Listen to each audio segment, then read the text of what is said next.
Jesus morreu mesmo numa cruz? A cruz, diz certa enciclopédia, é o mais conhecido símbolo do cristianismo.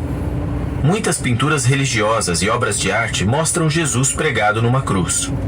Por que esse símbolo é tão difundido na cristandade? Jesus morreu mesmo numa cruz? Muitos diriam que sim e usariam a Bíblia para provar isso. Por exemplo, segundo a versão Almeida, revista e corrigida, por ocasião da execução de Jesus, observadores zombaram dele e o desafiaram a descer da cruz. Mateus 27, 40 e 42. Muitas outras traduções da Bíblia dizem algo parecido. A Bíblia na linguagem de hoje diz sobre Simão de Cirene. Os soldados obrigaram Simão a carregar a cruz de Jesus. Marcos 15, 21.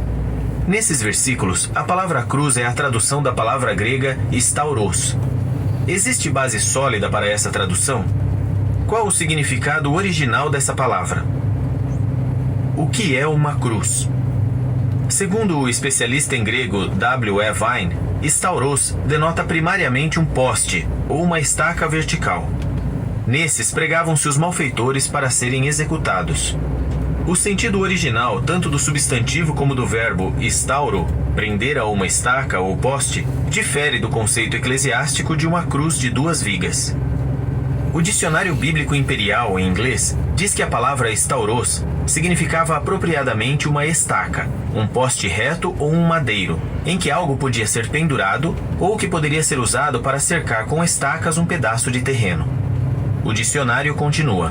Até mesmo entre os romanos, a crux, da qual se deriva a nossa cruz, parece ter sido originalmente um poste reto.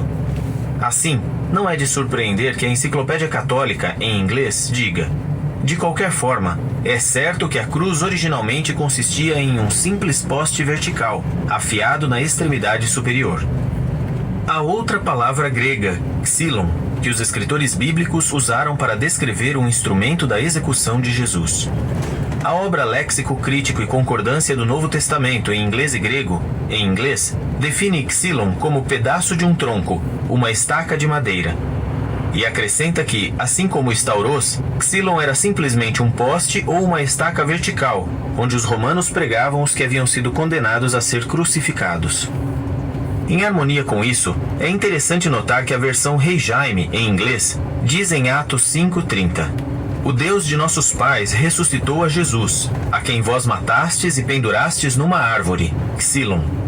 Outras versões, embora traduzam stauros por cruz, também traduzem xilon por árvore.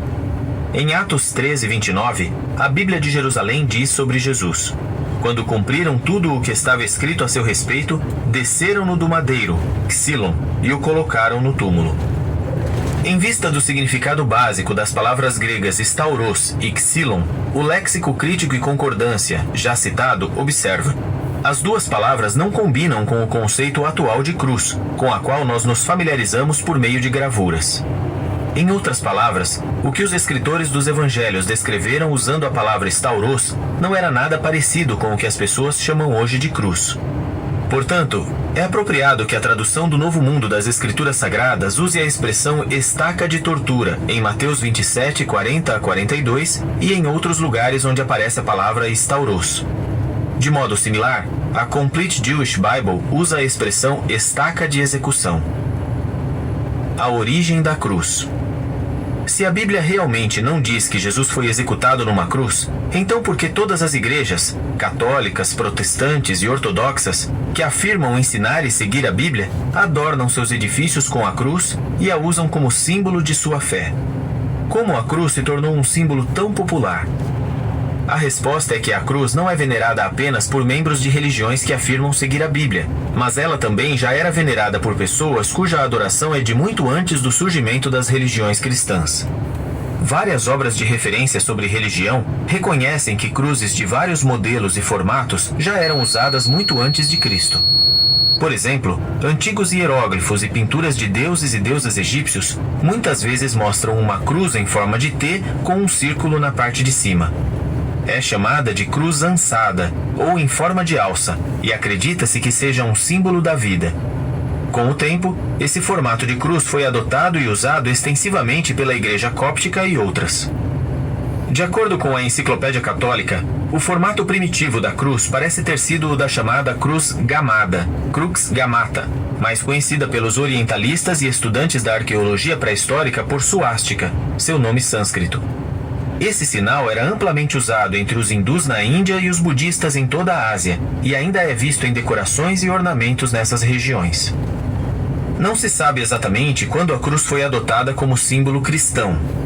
O Dicionário Expositivo de Palavras do Novo Testamento de Vine, em inglês, diz: por volta de meados do 3º século Anno Domini, as igrejas ou se haviam apartado de certas doutrinas da fé cristã, ou as tinham distorcido. A fim de aumentar o prestígio do sistema eclesiástico apóstata, aceitavam-se pagãos nas igrejas, mesmo que não tivessem se convertido à fé, e em geral permitia-se que mantivessem seus sinais e símbolos pagãos, incluindo a cruz. Já alguns escritores apontam para a alegação de Constantino, adorador do deus Sol, de que em 312 era comum, quando estava numa de suas campanhas militares, teve uma visão de uma cruz sobreposta ao Sol com um lema em latim, in hoc signo vinces, com este sinal vencerás. Algum tempo depois, um sinal cristão foi colocado nas bandeiras, escudos e armaduras de seu exército. Constantino supostamente se converteu ao cristianismo, embora só tenha sido batizado 25 anos depois, no leito de morte. Alguns questionaram suas motivações. Ele agiu mais como se estivesse convertendo o cristianismo naquilo que achava mais provável que seus súditos aceitassem como religião católica, universal, do que como se tivesse se convertido aos ensinos de Jesus, o Nazareno, diz o livro A Cruz Não Cristã, em inglês. Desde então, passaram-se a usar cruzes de muitos modelos e formatos. Por exemplo, o Dicionário Bíblico Ilustrado, em inglês, diz que aquilo que se chama Cruz de Santo Antônio tinha o formato de T maiúsculo, que, segundo alguns, se derivava da letra Tau, símbolo do deus babilônio Tamuz. Havia também a Cruz de Santo André, no formato da letra X, e a conhecida Cruz de 2 vigas, com a barra horizontal abaixada.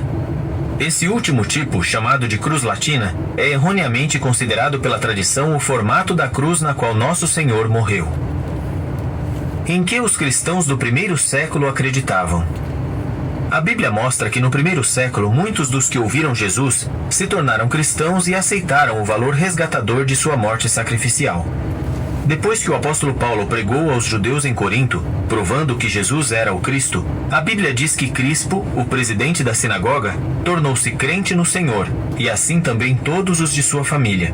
E muitos dos coríntios, que tinham ouvido, começaram a crer e a ser batizados. Atos 18, 5-8. Em vez de introduzir alguns símbolos ou imagens na adoração deles, Paulo instruiu seus irmãos cristãos a fugir da idolatria e de qualquer outra prática que tivesse origem na adoração pagã. 1 Coríntios 10, 14. Os historiadores e pesquisadores não encontraram nenhuma evidência que confirme o uso da cruz entre os primeiros cristãos. É interessante que o livro História da Cruz, em inglês, cita um escritor do fim do século XVII que perguntou: será que o Santo Jesus se agrada de observar seus discípulos glorificando a imagem daquele instrumento de punição capital, no qual ele supostamente sofreu com paciência e inocência, desprezando a vergonha? Como você responderia? Para adorar a Deus de modo aceitável, não é preciso usar objetos e imagens. Que acordo tem o templo de Deus com os ídolos? Perguntou Paulo. 2 Coríntios 6, 14-16. Em nenhum lugar as Escrituras dão a entender que a adoração cristã deve incluir o uso de algo semelhante ao instrumento onde Jesus foi pregado. Então, qual é o sinal que identifica os cristãos verdadeiros? É o amor, não a cruz ou qualquer outro símbolo. Jesus disse a seus seguidores o que está registrado em João 13, 34 e 35. Eu vos dou um novo mandamento, que vos ameis uns aos outros. Assim como eu vos amei, que também vos ameis uns aos outros. Por meio disso saberão todos que sois meus discípulos, se tiverdes amor entre vós. Fim do artigo.